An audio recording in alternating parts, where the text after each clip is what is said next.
امرالله صالح طالبانو سره د سولې د خبرو د لغوه کېدو هرکلی وکړو.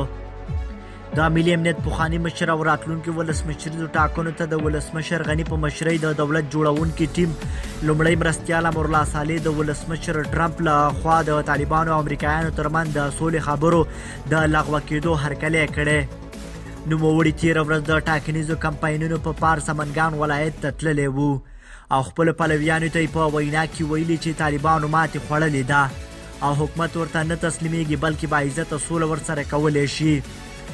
صالح له دې وړاندې په یوه ټویټ کې ویلي و چې طالبانو ماتې خوړلې ده او وروستي بریدونه یې په همدې پار دي. طالبانو څه وخت وړاندې د امرالله صالح پر دفتر برید کړی و چې دی ترې ژوندی ووت.